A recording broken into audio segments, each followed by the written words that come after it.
Hello and welcome to Agora Politics. This is your host, Alex Mershak. Today I'm speaking with Roy Barzilai, who has a hypothesis on the way sex hormones affect the life cycles of civilizations. Roy is the author of the Testosterone Hypothesis, named for the aforementioned theory, as well as Sex Wars, How Hormones Drive Gender, Race, and Culture Conflicts. We talked about his hypothesis of how hormones may regulate the life cycles of civilization, how the sun affects growth cycles, chronobiology, and individualistic versus collectivist societies. As always, this show welcomes independent thinkers presenting novel ideas, and Roy's hypothesis represents one of the most interesting and holistic theories of the rise and fall of civilizations coming from outside mainstream institutions. With that being said, we'll get right into it.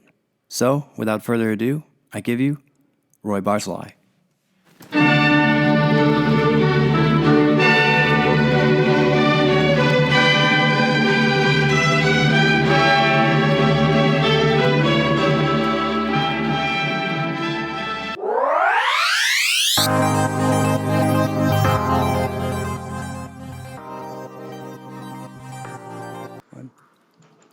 Hello and welcome to Agora Politics. This is your host, Alex Mershak. Today I'm speaking with Roy Barzilai from Israel, all the way from Israel. He is the author of the Testosterone Hypothesis, How Hormones Regulate the Life Cycles of Civilization, as well as Sex Wars, How Hormones Drive Gender, Race, and Cultural Conflicts. Roy, how are you doing? Oh, great. Happy to be with you tonight. Happy to be with you as well. You're an independent thinker, an independent scholar as well, and you hold actually numerous degrees in computer science and in law and accounting, all from Tel Aviv University. Would you mind telling the audience a little bit about yourself and just a quick introduction to your work? Okay, sure. Yeah, I have my background is in financial market analysis. I've been working as a financial analyst for over a decade, and I was interested in financial, economic, social, and political cycles of history, how it all works. So this got me starting on a long journey. I started studying more economics, capitalism versus socialism. Then I went deeper into philosophy. I started studying philosophy of Ayn Rand to dig deeper into the philosophical background.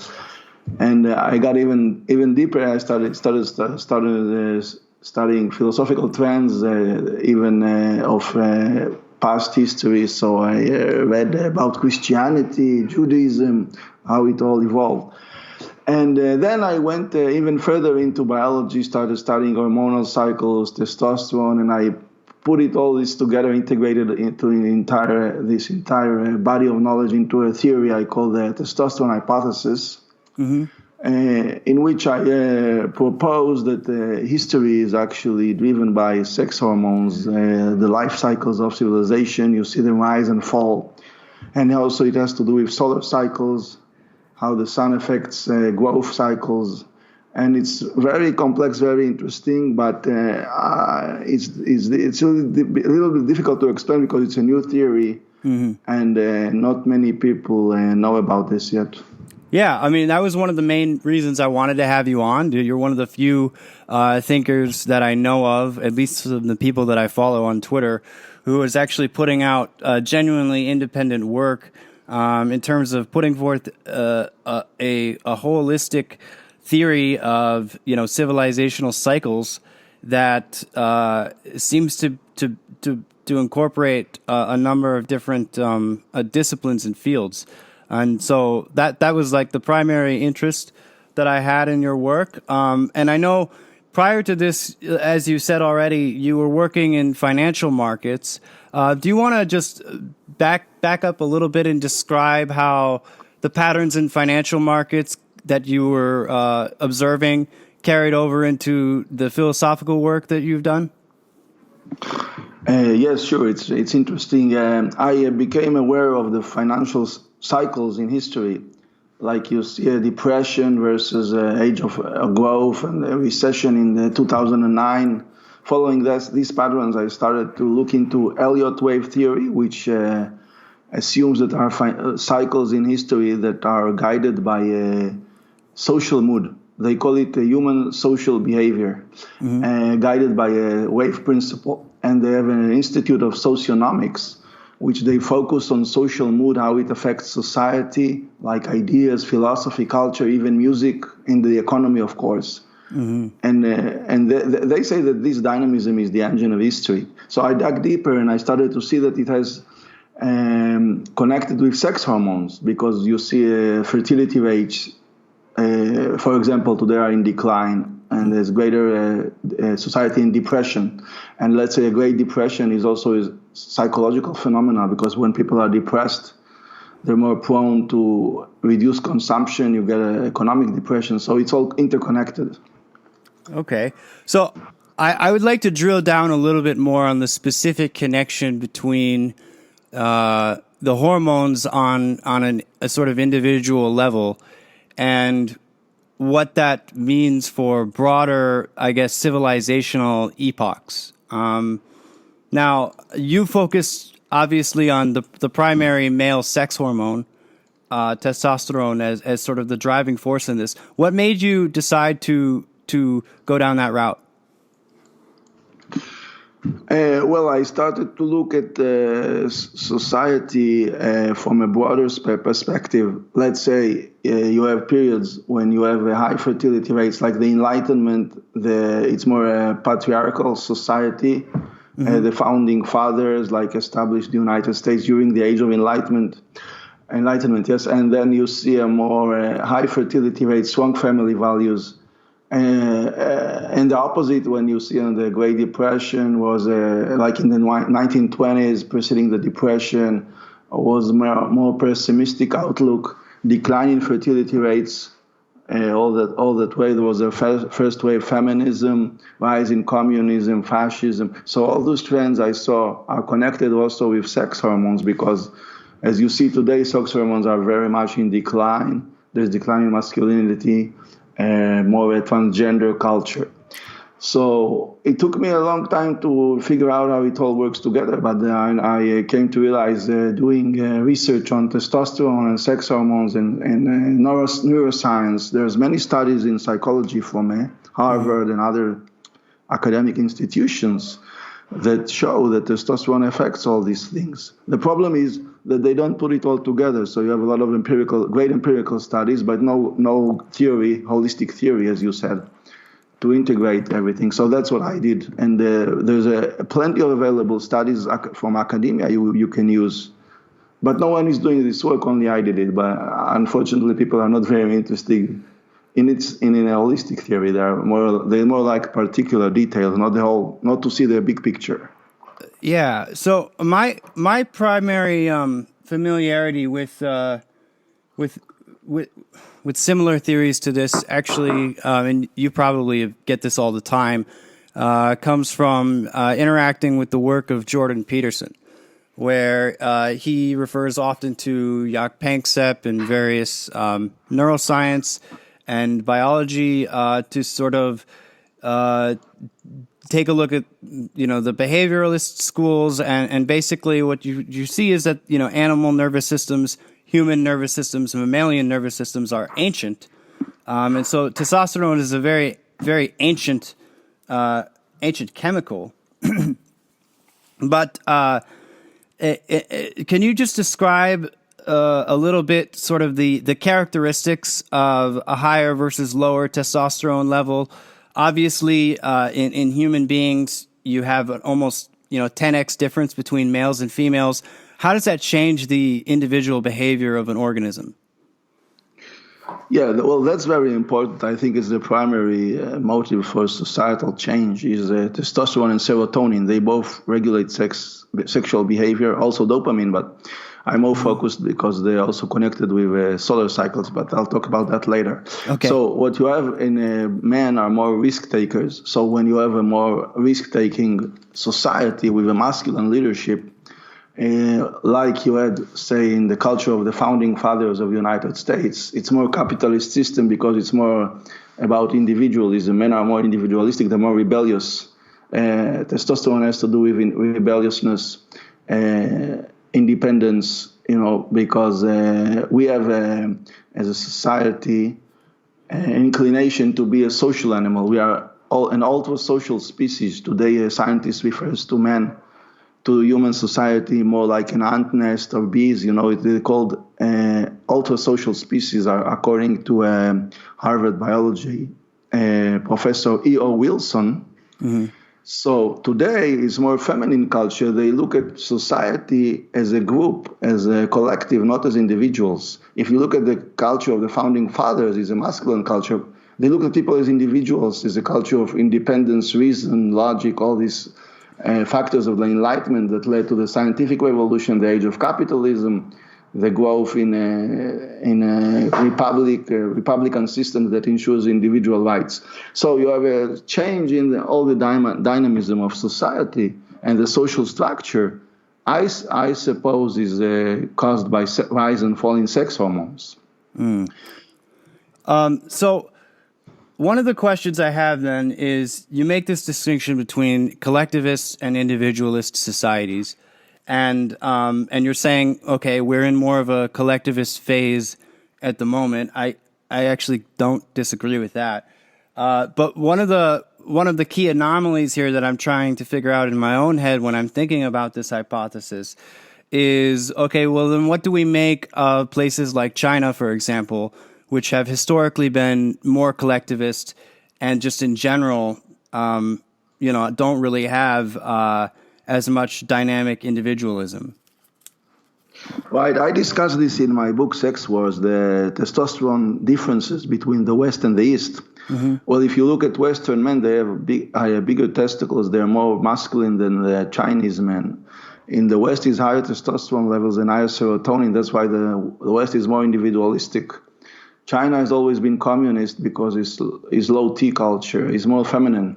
So it's more collectivist. It's like an ant nest. But now the West is becoming more like China because testosterone levels are falling.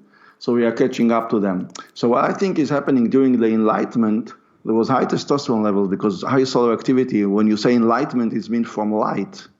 So light raises testosterone because it's a growth hormone, and you need solar energy in biology to bring biological growth, because photosynthesis is powered by the sun, solar radiation, and the animal food chain depends on the plants' growth. We need the plants.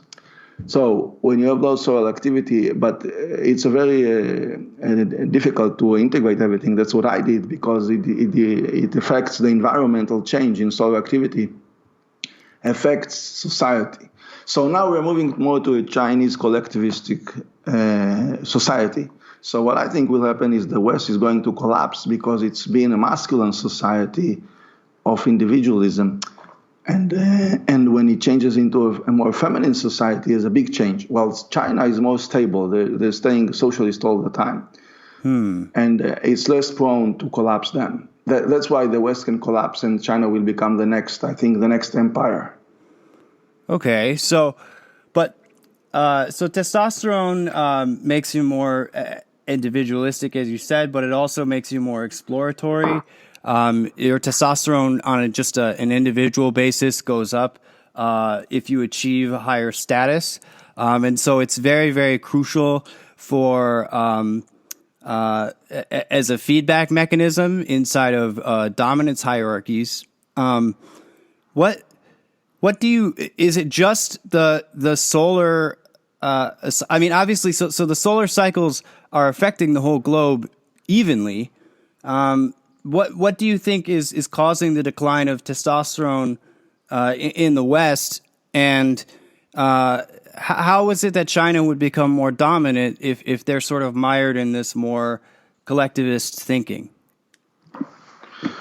Well, the way I see it, there is a masculine dominance, as you said, sex is always hierarchical. So you had masculine dominance of Western males during the history of the rise of the West. Okay. But now the Western men have lost their dominance, and the feminists are becoming, as you said, there is a polarization in society. It's like a cultural divorce between the feminists and the men. So the feminists hate Western men. So you cannot, society cannot exist when one half hates the other. Now, this is not a problem in China, because in China there's no feminism. So that's why I think they're going to become the next empire, because the West is going to collapse because of this polarization caused by declining testosterone. So we have a phase transition in the sexual organization of society, and family values have totally evaporated. So it's nothing holding society together. Actually, I predict that even some countries can fall apart, like, United States. I don't think is very much united anymore, because you have the Bible Belt that is more masculine, patriarchal, the Republicans, they're more like the founding fathers. And you have the feminists, like in East and West Coast, the Democrats, which are very feminist, and they hate the Republicans. So I think there's a cultural divorce going on. And I even look at the ancient history of ancient Israel. If you see ancient Israel also fell apart into two, was divided into two kingdoms, the kingdom of Judea and the kingdom of Israel. So it was divided. And I think our United States was established by English Puritans who were very, very religious Christians. And it's a very masculine culture at its beginning. Okay. But this change is very fundamental, and I'm not sure it can survive this without splitting apart. This is a big danger, I think, for the West, this polarization. And even Jonathan Haidt, the psychology professor from NYU, he said that this polarization is becoming very extreme, and it's a danger to the existence of a unified culture. So what you see is a cultural divorce taking place in the West, and I think this is a big change in our social structure. Okay, so if you get, let me just make sure I have this right. So if you get more feminization in society, you get a decrease in sort of the natural dominance hierarchies that are organizing principles. And then this results in basically an inability to cohere, take collective action, or I guess individual action, in order to maintain the institutions that the West has enjoyed so far, that were established by our predecessors? Right. If you see, like, the Republicans, the Christians, they say we want to go back to the founding fathers, the idea of God the Father, we are all united under God. Well, much of the population doesn't believe in God. That's how God the Father of liberty, according to the founding fathers. The idea of liberty, if you look at Benjamin Franklin, he said, rebellion against tyrants is obedience to God. So the entire idea of the American Revolution was focused on God the Father of liberty, and also he commands be fruitful and multiply and fill the earth in Genesis 1. So you have this masculine ideal of strong family values, independence. All these ideas are no longer sustained in society because testosterone levels have collapsed. So the Judeo-Christian God is a patriarchal figure, fundamentally, in really in all of the monotheistic major religions, at least. Do you think that some element of this is not just sort of the rise of feminism, but also, I guess, environmental factors or the result of industrialization? I know there's this Bronze Age pervert who talks a lot about xenoestrogens. Do you explore that realm as well, the environmental factors? Yes, I think it's also a very important factor, but I think the primary factor, if you look at the 5,000 years of history, you see is chronobiology. Chrono means time, is how the solar cycles through time influence biological cycles. Mm-hmm. So if you look at periods of growth of civilization, it's always when solar activity rises. Okay. Like from the Renaissance. If you look at this chart of solar activity from the Renaissance, I have in my book. Yes, these charts. I've seen it. So you can see Renaissance means rebirth. So you have a rebirth, is a high testosterone, civilization rises, and then you have the Protestant Reformation, which the priests started to procreate, get married. And Protestant priests, Martin Luther, disavowed the celibacy of the Catholic and became a husband and married a former nun, and they had a family of 5 children. And then you have the Enlightenment, which is even a more masculine ideal of God the Father in the Declaration of the Independence, God the Father of liberty, and proclaimed liberty, and this is a masculine ideal. So what I think happened is we had like 3 centuries from the Renaissance till the Enlightenment, from 15th century until the end of the 18th century, of a high masculine culture because the solar activity was rising. So we have the sex hormones rising, testosterone and serotonin are synchronized with solar cycles. And now we've been on declining trend since the Enlightenment. And the Enlightenment, as I said, means come from light. So light was rising. Now we have the counter-Enlightenment trends, the postmodernist, which Peterson talks about, postmodernism. They're nihilists. They don't believe in creating anything. They want to destroy the foundations of the West. And these foundations rest on masculinity, according to my theory. So if you have the men falling down in submission, and you see the barbarians are starting to come like to Europe from other countries, other cultures which are more primitive. So this is a natural cycle. You see the Roman Empire, similar trends happen. They started as a republic. They became an empire, a corrupt one, with time, more feminized. And then the barbarians took over and they fell. Yeah. So most of the cultures where Europe especially is getting large numbers of migrants coming in, tend to be more matriarchal cultures. And there's a sense in which the Europeans, the Western men in general, are sort of just unwilling to stand up to any kind of intrusion on their culture, on their values, literally on their lands. And it's odd to me, though, because you say that they're a more primitive culture. Are you saying that they're also more masculine? Are they just in a different phase in the cycle? What do you make of that? Yeah, there are different phases because what happens is they're more collectivist cultures. You mean Islam today? I mean, there was a golden age in Islam, which was very advanced.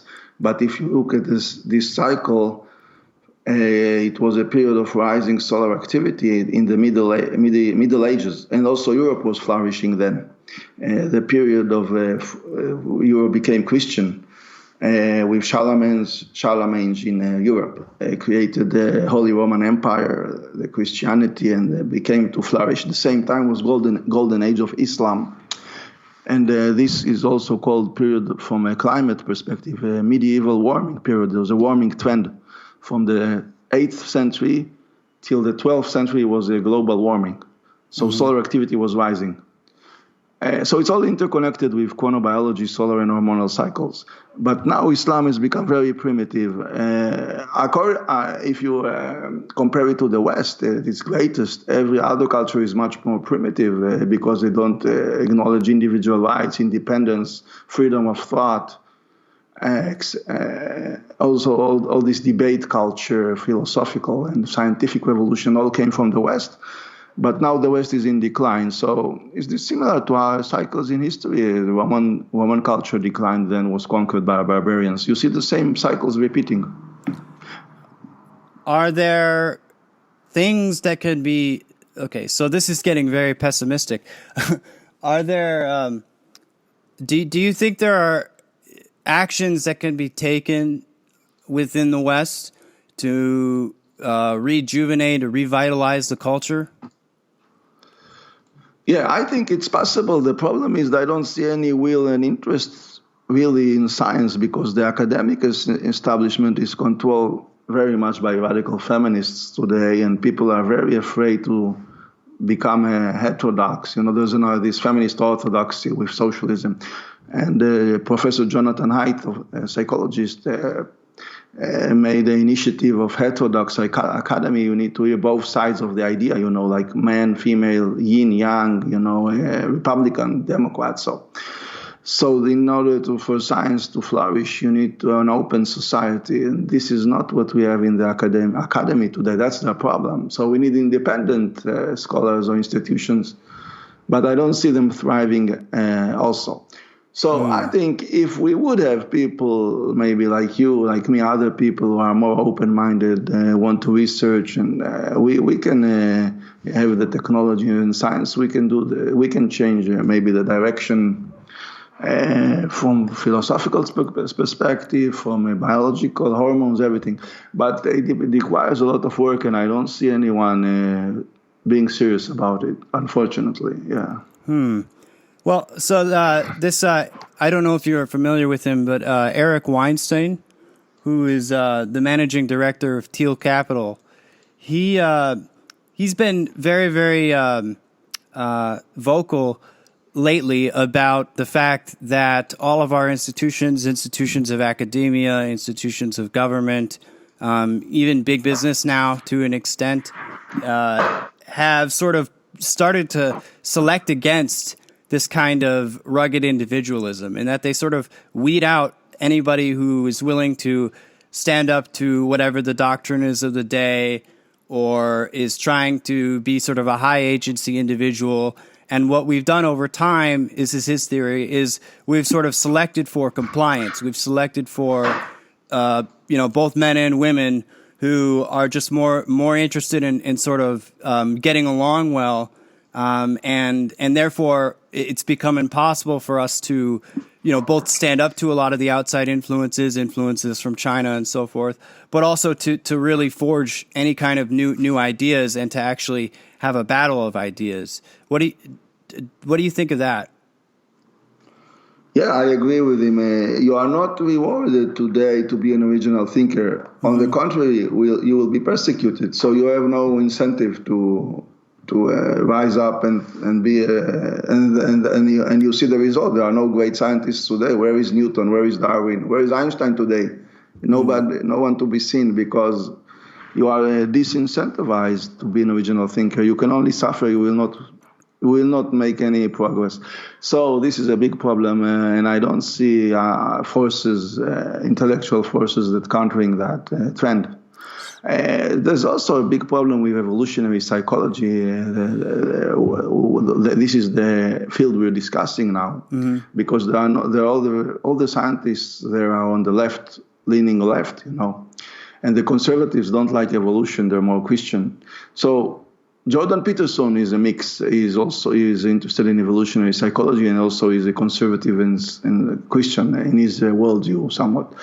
But there are very few thinkers like Jordan Peterson. He's one and only, I think, from this kind of conservative and also scientific. So we have a lack of intellectual study in this field. No leadership, and that's a big problem. I don't see it changing, because I tried to with my books, and I wrote some articles I published in academic journals in Italy, but in the US they rejected my articles because they're controlled by radical feminists, so they're afraid to publish them. But in Italy they're more, macho, masculine society, I guess, though they did publishing. So it's very political, the entire scientific establishment. It's not about science, it's more about political correctness. That's what's interesting for them. So maybe in China they make these sort of individualistic people disappear, but at least in the West they haven't quite disappeared yet. And I guess the American archetype for this kind of thing we're talking about would be something like the cowboy, and sort of going out on the frontier, wanting to sort of forge a new path and make a name for themselves. And lately in the discourse, there's been a lot about, okay, well, maybe we got rid of all of the cowboys inside of academia and inside of government and so forth, but they're sort of finding refuge in places like Silicon Valley, and you get sort of the, like yourself, you get the kind of moves into finance and moves into entrepreneurship. as sort of like the last holdouts where, honestly, men can just be men. What do you think of that? Do you think we're losing grasp on some of those areas? Where do you think the free thinkers, the individualists, are going to? Well, to be frank, I don't see many free thinkers today. You have some in business, but not too many. I think people are more submissive today. They don't like to challenge society as much as before. They're more afraid because you can get punished, from society. Let's say in academia, you see Weinstein was expelled from university for something very minor. So it's very dangerous society to become a rebel, like the founding fathers, the spirit of rebelliousness of the Enlightenment, that the rational man going to challenge social thinking and be interested more in reason, logic, evidence, this kind of stuff. So we are more like becoming a communist ant-nest society like China.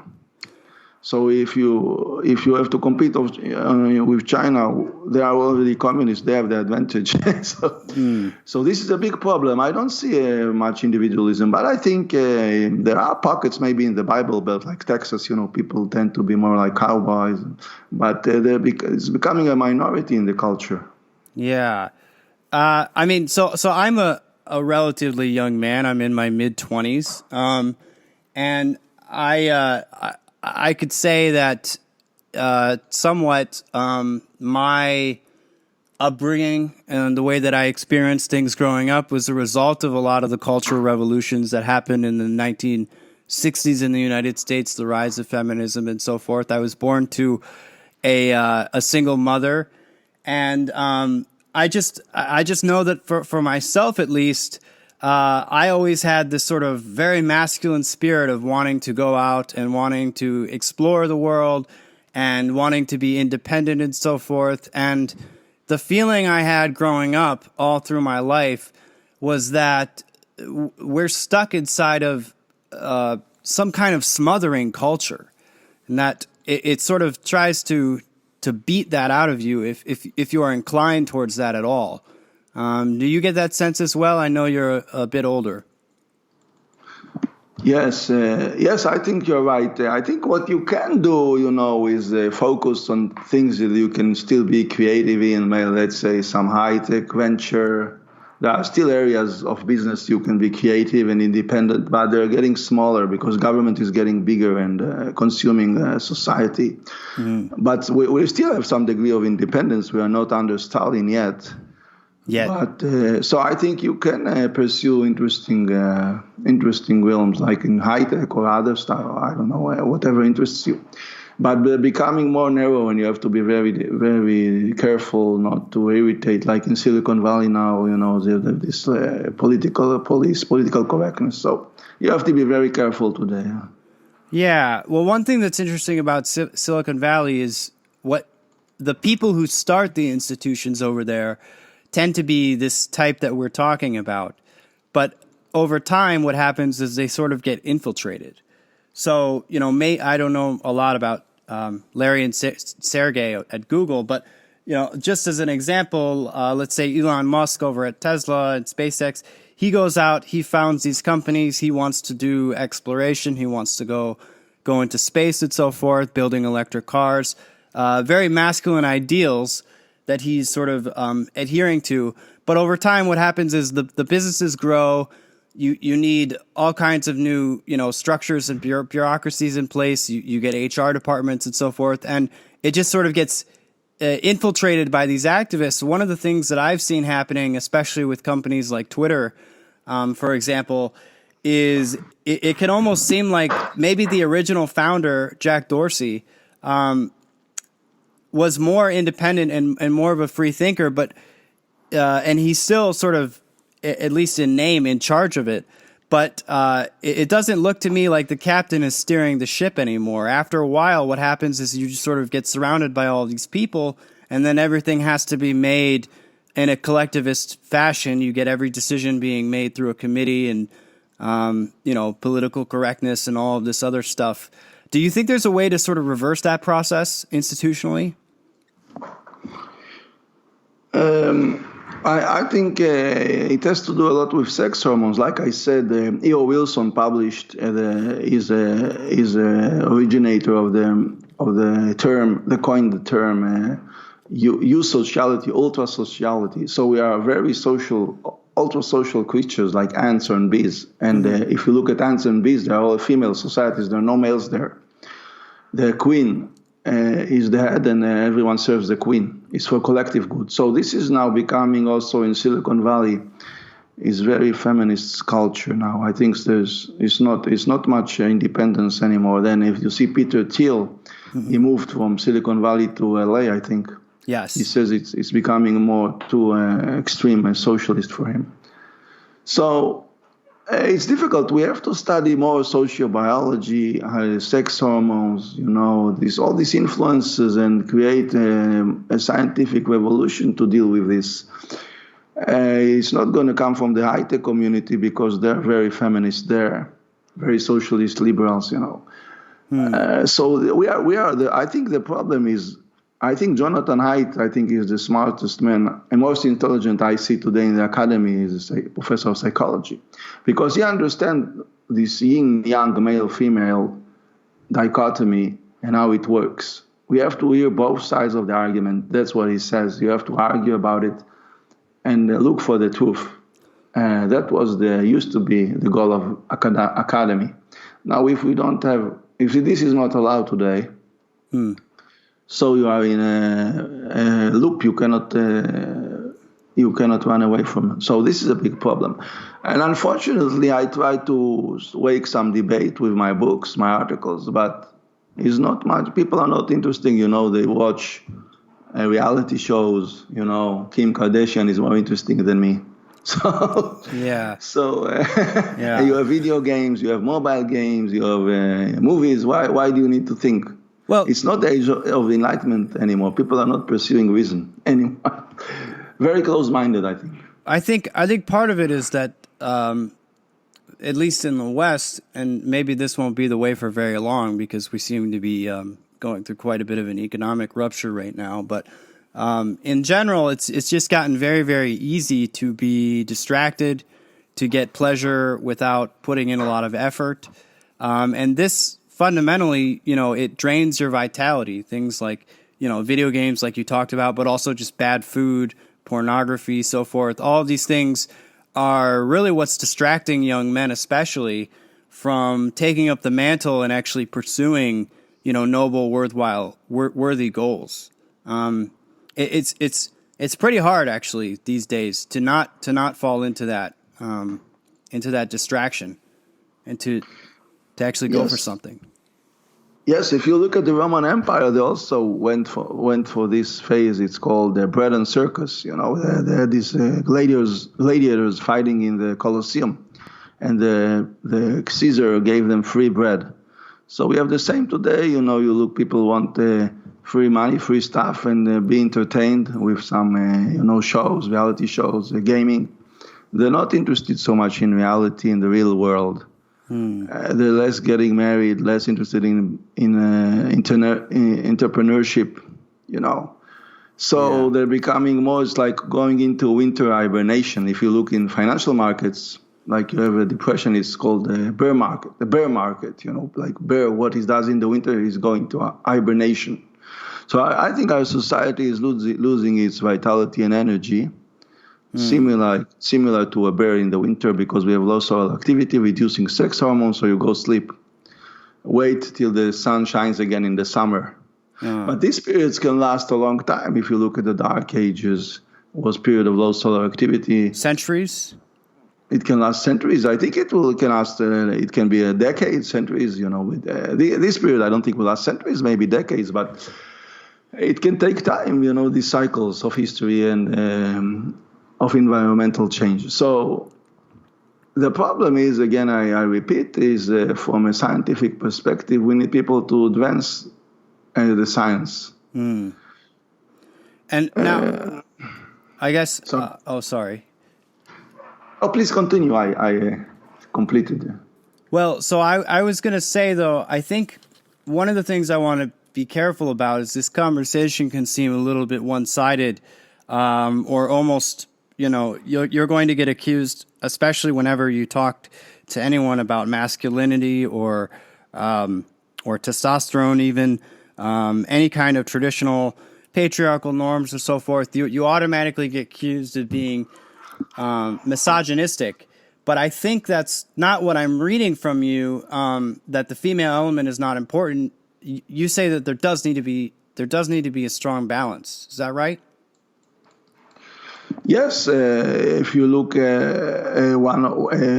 Theo Wilson, he wrote a very important book, The Social Conquest of the Earth. He says that one of our most important attributes as humanity is that we are a social species. We can cooperate on very large scales, like millions and billions of people in the global economy. And that's a female attribute because it's the ants are females or bees, But we have to balance it with this ultra sociality within some masculine independence. That's what we need the yin-yang for, this heterodoxy. So we have to understand both sides of the argument. We need the female social bonding element, but we need the masculine independence rational element as well.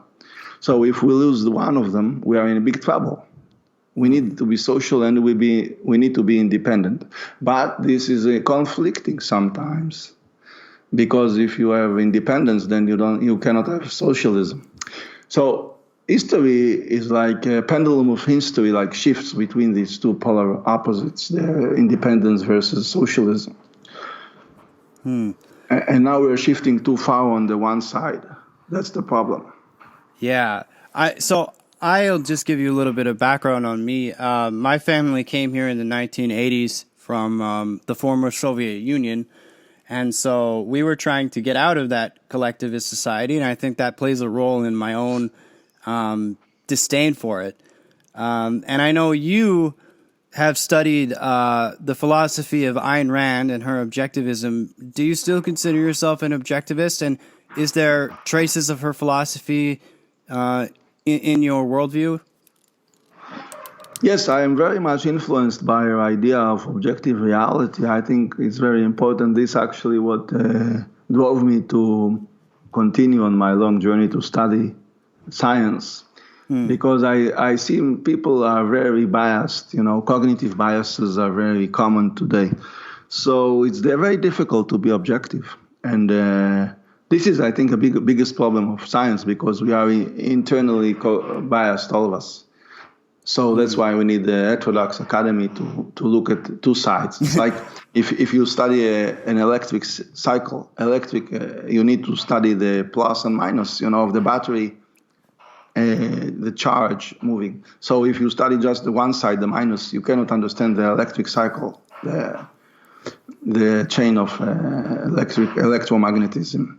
So it's the same with society. I think sex is very much electromagnetic, because if you look at men, female, it's like sexual attraction, opposite sexual attraction, like heterosexuality. Right. You need polarization. Polarization, exactly. So what you're speaking about with your idea on polarization rising is like the plus of the and the minus going apart is when you have less energy, sexual energy, less electromagnetic energy, similar. And then you get more resistance, the current stops. And that's what's happening, I think, today to our society, if we can borrow some idea from electricity. Yeah. And the energy level is dropping today. People are less active, more passive. And if you look at Chinese philosophy, they realized it also, the term yin-yang. Mm-hmm. So yang means more masculine energy associated with the sun. Yeah. And the sun is also what's raising testosterone levels. So men are more active. And yin is the female is more associated with darkness, with the moon. Mm-hmm. So the night, you're more passive. So this is the forces in society, I think. So, Roy, you have a degree in computer science, and with regard to the cycle of chronobiology, then that the computation can't be run backwards, right? It's irreversible. And so I think there's a widespread conclusion, for example, that the tide of feminism that's taken hold in the West is probably not going to recede, or at least without some kind of large scale civilizational collapse of some kind. The computation will only go forward. What do you see happening forward? I know you alluded to this a little bit at the beginning, with the rise of China, obviously, that we're all concerned about. I actually saw today they've officially announced that Hong Kong has fallen, which is unfortunate for the people living there. How do you see this playing out in the next, say, 20, 40, 50 years? I think because of testosterone levels declining, the West will lose its hegemony. There's a term, the global pecking order, like the dominance hormone testosterone rising during the Enlightenment made the West rise to the top of the global pecking order of the nations. It became the leading force in the world. But if you look before, 500 years ago, China or India were more rich than the West, I think. So periods of history change. Culture doesn't stay always dominant and wealthy. If you don't preserve the independence of the West, that's what made it great, the independence. Yeah. You will lose it. So, it's difficult. But again, as I said, if we had more people like you who are interested in inquiring free minds, actually, it's interesting that you come from Eastern Europe, because in Eastern Europe, I think, is a more masculine culture today. So if you look at the decline of the Roman Empire, when the Western Roman Empire fell, the Eastern Roman Empire survived for 1,000 years longer, because I think it was more masculine.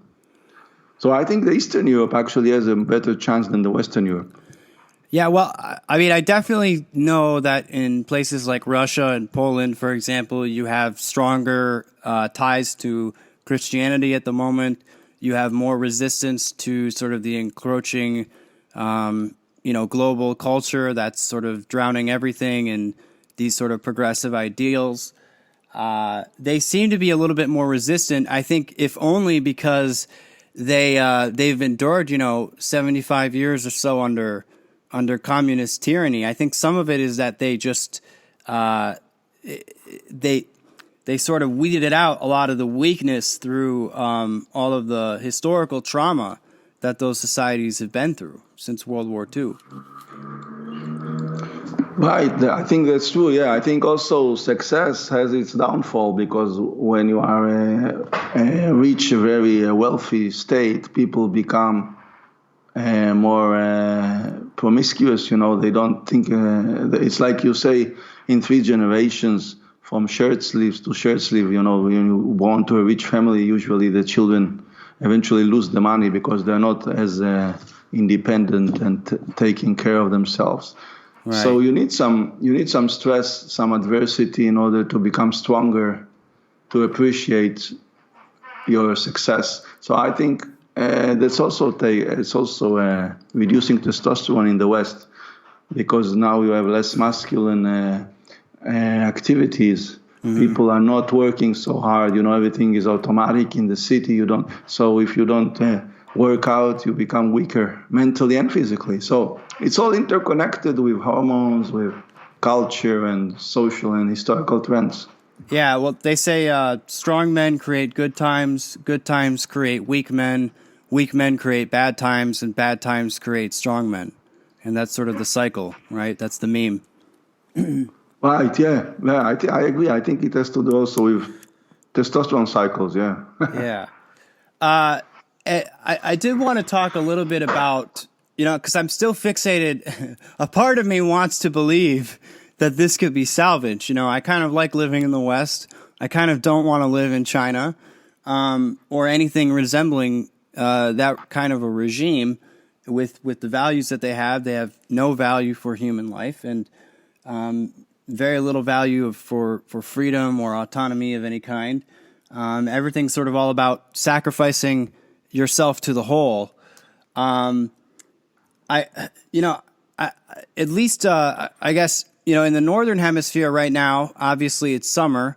Are there basic things that people can do in their everyday lives to sort of try to reinvigorate themselves? I mean, I know Jordan Peterson has sort of a self-help kind of spin on it where he just says, look, the only thing that we can do as individuals is try to lift ourselves up, try to make ourselves into the best human beings possible, and then we can sort of expand out into the world from there. What's your take on taking action? Because I'm getting a little bit discouraged here. I'm not interested in resigning myself to this fate and being apathetic towards it. Yeah, that's the problem when you have this low T culture is becoming very fatalistic. Like in Greek philosophy, they believed in they had a tragic worldview. Yeah. If you look at the opposite, that like the Hebrew Bible is like the God, the Father, this strong figure, masculine figure. He controls nature. Is a dominant position over nature. So this fatalism is not good, and people become depressed, and that's why antidepressants are on the rise, like 400%. So that's what drove me to study these cycles, try to understand how they work, and hopefully, we can engineer some solutions. Yeah. Like Elon Musk, he has a lot of great ideas, a lot of motivation. So we need people like that. I think we can have some solution because we have the technology, the electric power. We can do a lot of stuff. Yeah. The problem is the will. Not many people have the will. I think that's the big problem. But you can find people that are willing and able, and look to form, unite with them. Yeah, it's interesting that you brought up the Judeo-Christian God and his dominion over nature, because that is the roots of our modern science. It's based in this idea that we can dominate nature. I forgot who said it, but some scientists who said, basically science is more or less a rape of nature. Right, that's Francis Bacon. Bacon said that. Very politically incorrect to say that these days. No, he said nature to be commanded must be obeyed. So this is the problem, the contrast, because how you can command something you have to obey to. This is the big problem of human nature, because we are dependent on nature from one. Also we have an animal nature, an animalistic nature through our hormones and sexual behavior. So the problem is how we can dominate that. Yeah. And this is a big problem in philosophy as well. Right. And so, it's like I said earlier, it's summertime here in the Northern Hemisphere for Israel as well. I've been spending a lot of time outside, and I feel like it's helping a little bit. It's pretty hard right now under the coronavirus because you're sort of forced into this very cloistered, non-exploratory mode. At least, I'm in the state of Michigan here, so under our female governor, we can't go out. We can't do anything. We're on total lockdown. I don't actually know the status of Israel, how they're dealing with the virus at the moment. But what do you think of all this happening with the coronavirus invading, and how do you think that's going to affect people's hormone levels, people's masculine energy, and so forth? I think it's all synchronized with solar cycles, because I actually wrote an article about that, and it's also I predicted the virus in my book. Because if you look at history, when solar activity declines, there are more viruses, more epidemics, plagues, because the sun, the UV radiation kills germs and viruses. So now we have a period of low solar activity, and now is an 11-year cycle. Was in 2009, and now in 2020, and again we have a pandemic, and we had in 2009 also the H1N1 swine flu virus. So you can predict actually, and I think the reason that we're becoming more feminized and low T is that women are more adapted to this environment, because women have a stronger immune system.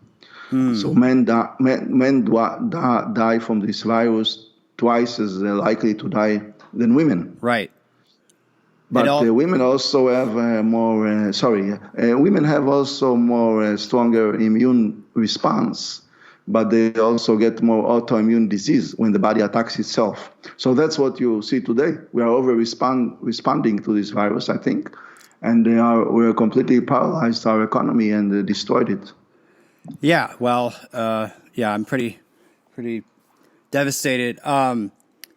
One of the other interesting things about the virus is it actually seems to target male sex organs.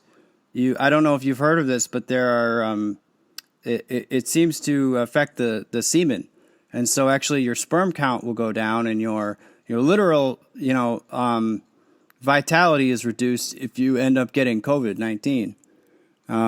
It's almost like something that an evil scientist would invent if they were trying to destroy Western civilization. Right. Yes, but also I wrote an article about it. I researched it because I was interested in the evolution of viruses. And what I find out that retroviruses, like let's say AIDS, they can change your DNA, and that changes passes through from your germ cells, like you said, in the testicles. It can influence them, and then it passes to the next generation. So it's very interesting how this whole system works. Oh, so there's an epigenetic signature that's left behind. Not even only epigenetic, because epigenetic is the layer above the DNA that turns genes on and off. It even can change your actual DNA, because retroviruses, they can add DNA sequences to your existing genes. Yeah. It's amazing how it works. Wow, that's crazy. And then you pass it to the next generation. So I think there's some scientific hypothesis that this is one of the causes for biological evolution. The retroviruses. So that the interaction between human beings and retroviruses has contributed to our evolution in various ways. Right, yeah, it's very interesting stuff. It's groundbreaking science because it's not well known. I submitted an article about this solar cycles and retroviruses, how it all evolves and changing social evolution, to this scientific journal in Italy. Hope they will publish it, but it's very interesting stuff, yeah.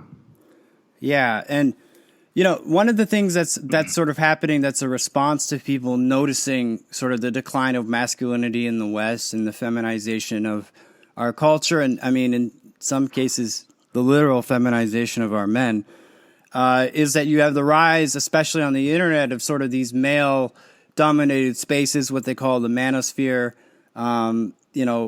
various kinds of, red pill type subcultures that exist that are sort of trying to,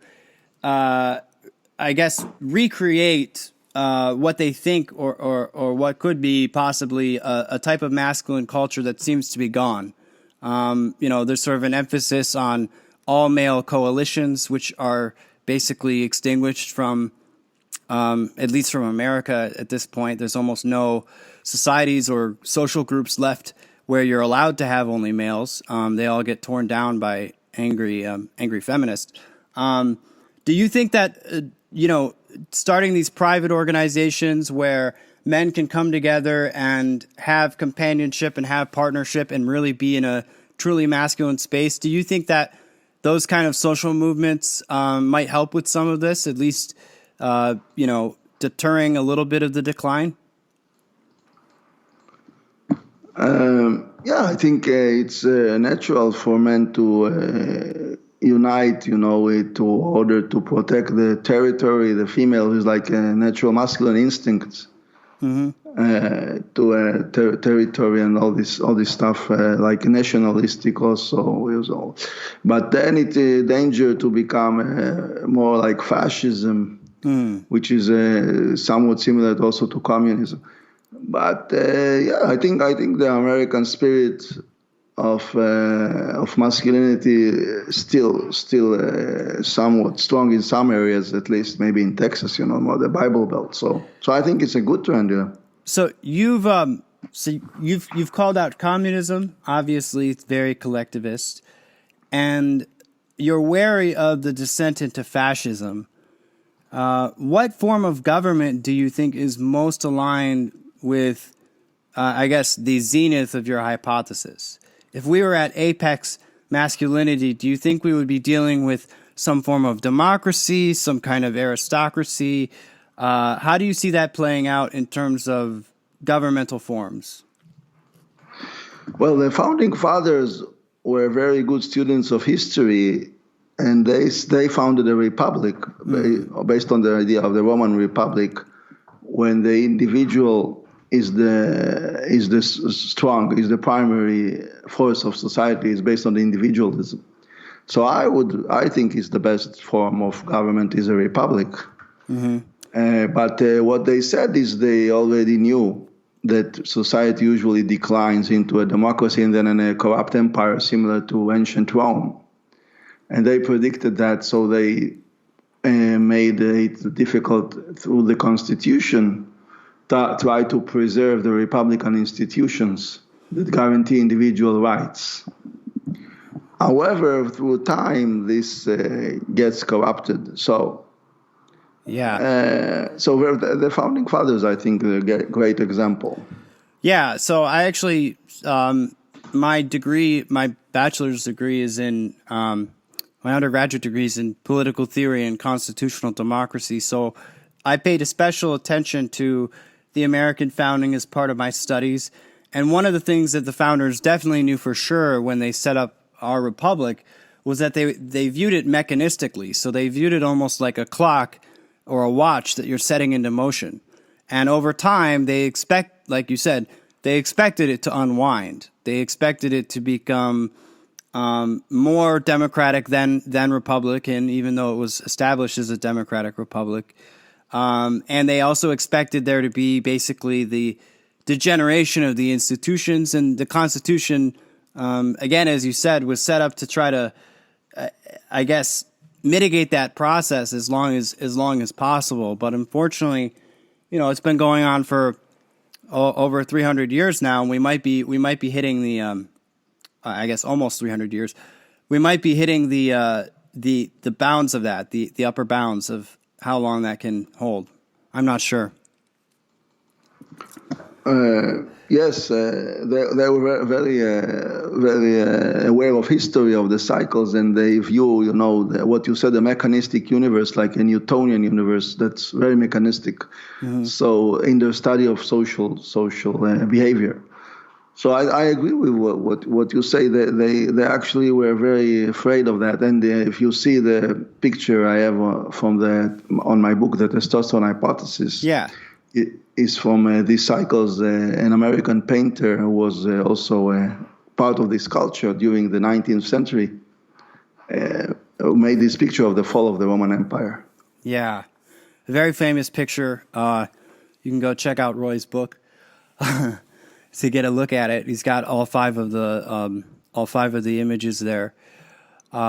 Well, Roy, this has been a really wonderful conversation. Thank you so much for shedding light on the testosterone hypothesis. I think it's been very fruitful, even though we are going through a bit of a dark moment right now. And before I let you go, though, I did want to just give you a chance here. Do you have any upcoming work or things that you're working on that you might want to let people know about who can visit your website and who might be looking for, more work from you?